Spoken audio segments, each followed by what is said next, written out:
I've developed many earring ideas based on the simple combination of coils and spirals. It seems like you can come up with an infinite amount of variations on this theme. The tools required are the usual. Your cutters. I did need to use my round nose pliers and my chain link needle nose jewelry pliers. And of course, a ruler to measure the metal. You know, there's one other tool that I should mention. To make the coils, I make my own wire wrap tools. I like improvising. Instead of running off to the store to buy something that facilitates the process, often there's simple solutions at hand. So to make these wire wrap coils, I use this. This is a finished nail driven into a piece of wood that I had in my backyard. And what I did is I peeled the bark off and I drove the nail into it. This gives me a really useful device that I can get a firm grip on and wrap the wire around the nail. So you have good strong support. I'm sure you could spend some money and buy some kind of a thing to do your own coils, but I like this, and I have them in all different sizes. I use thick nails for wide coils, thin nails for very fine coils, and of course I have used other tools that you probably have seen in my videos. For example, this leatherworking tool gives me a specific diameter that I use quite often. The advantage of something like this, I remember when I first did this, I created them using a flat piece of wood, but the danger is if it falls on the floor, you have a nail that could be sticking up. This falls on the floor, the nail falls to the side, so it's safe if somebody accidentally steps on it. For this pair of earrings, I'm going to begin with 6 inches of nickel silver wire. Exactly 6 inches.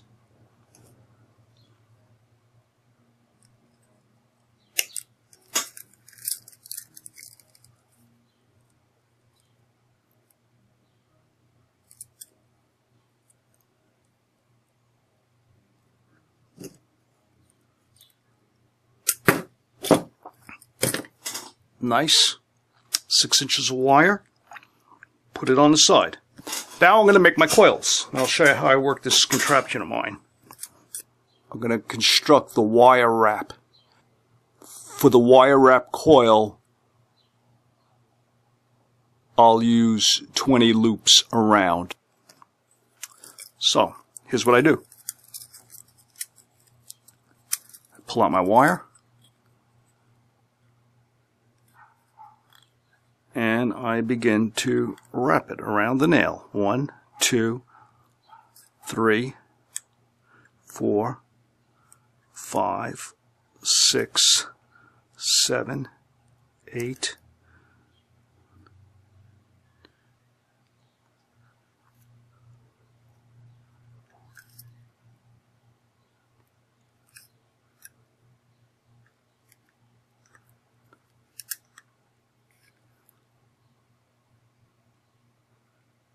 See how easy this contraption makes forming the coil?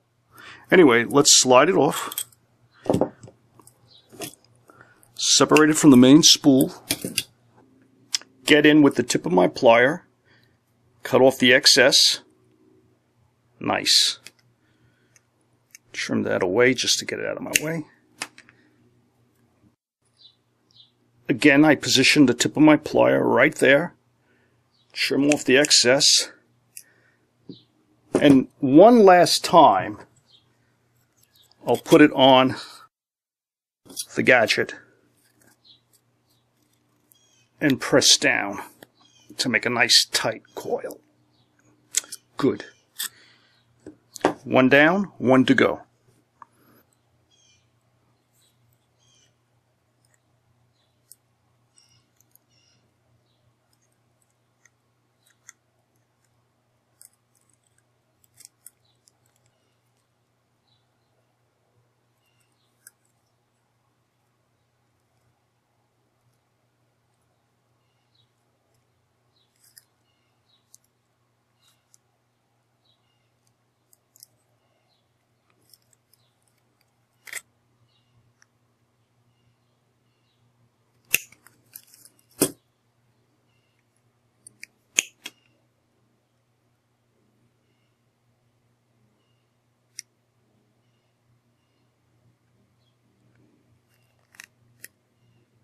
Having made 2 coils, I always double check to see if they're the same size, and they're not. This one is at least 1, maybe 2 loops shorter. So I'll correct that. It's important that they be even. Yeah, that's good. And as you see me do before, I get a free jump ring out of that, so I put that on the side. Okay, so we have our coils. Leave them down there. Now, we're going to form this piece of jewelry. So what I'm going to do is I'm going to first start making that part of it. Taking my flat nose jewelry pliers, I grab the tip of the wire, and just like we do in the Egyptian link, so what I'm going to do is I'm going to first start making that part of it. See that little crimp? I like to make tight coils. You really don't have to. It's just my personal preference. I grab it with the pliers, and I start to work it like this. There's no way that I can verbalize how to do this. You just have to experiment, watch the video, try it a number of times. Eventually, you're going to get it.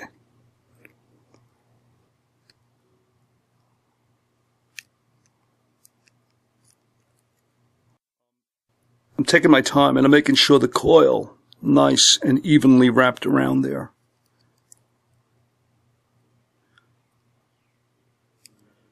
Okay, I think that's about large enough. Let's compare it to the one I just made. Similar, but ever so slightly smaller, and I happen to like this proportion, the relationship of the spiral to the coil. So I'm going to go one more turn around before I stop. Okay, let's put that on the side. One thing that helps keep everything the same size is to measure everything as you go along. And this just automatically worked out perfect. It's exactly 2 inches in length.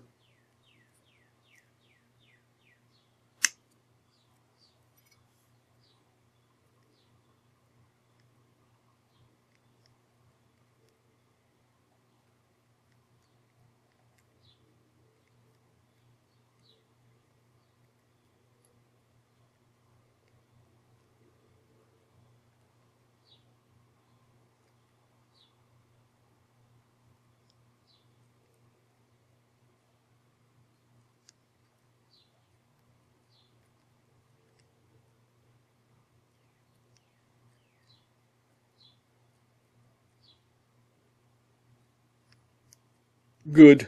They're both approximately the same size. Keep in mind, this is handmade jewelry, not machine-made. The beauty of handmade jewelry is in its irregularity. It's not perfect.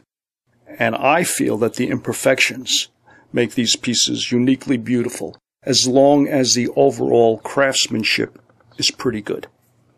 The next step now, before you actually insert the coil, is to bend that piece of wire. Let's take that little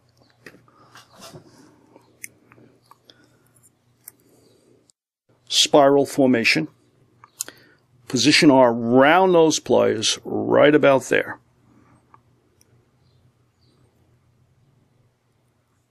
Bend the wire out like that. See what I've done? That's nice.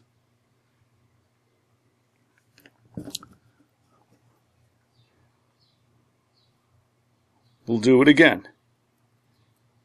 Take the tip of your round nose pliers and bend the wire. That's beautiful. Perfect. I also like to grab my flat nose pliers and kind of squeeze it down. I could even take this a step further. I can put it on an anvil and with a very light ball peen hammer flatten the metal out a bit. That gives it a nice unique look. Makes it a little bit more spring-like, resilient, and the hammering marks add a unique quality to the surface.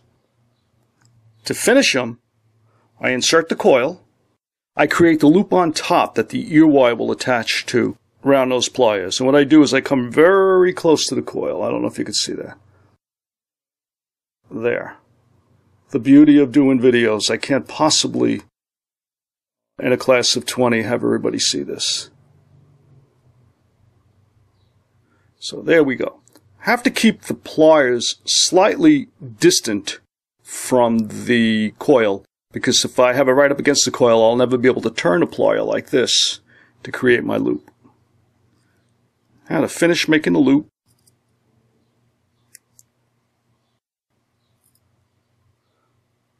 there we have it. Now using your cutters, insert them in the loop and trim off the excess. Last thing I like to do is with my flat nose,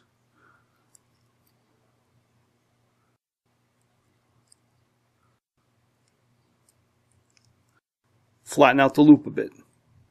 Now I have a finished earring ready to be mounted, and the loop is nicely formed. I'm going to mention why what I actually did here using a separate piece of wire so you can see the formation without the coil being in the way. In forming this part that attaches to your ear wire, I instructed you to use your needle nose pliers. I'd like to clarify exactly what you're doing in that area and what results in the centering of the loop. Taking your needle nose pliers in hand, grabbing the wire with the needle nose pliers, I bend the wire on a 45-degree angle. Why do I do that?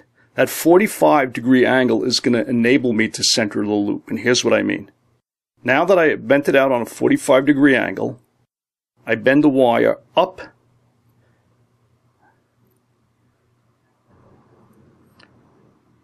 and around over the pair of pliers.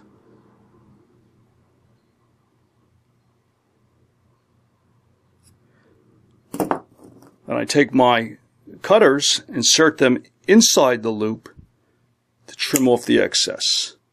Then I just simply flatten it out a little bit with my flat nose plier. So basically, this is exactly what we've done there. And the 45, that original 45-degree angle, permits you to center the loop. If you didn't do the 45-degree angle, you'd wind up with this.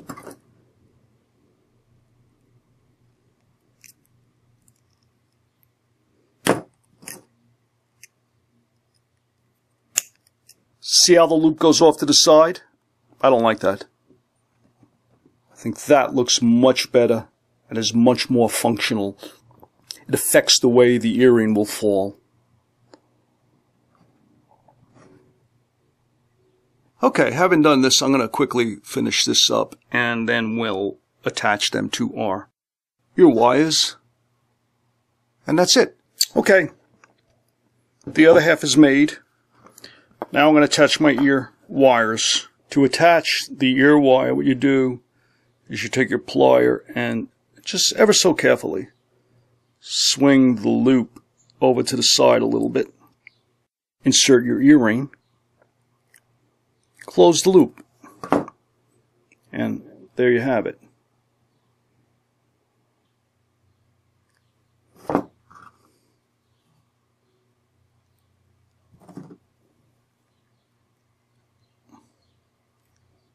A new pair of earrings is based on the spiral and the coil.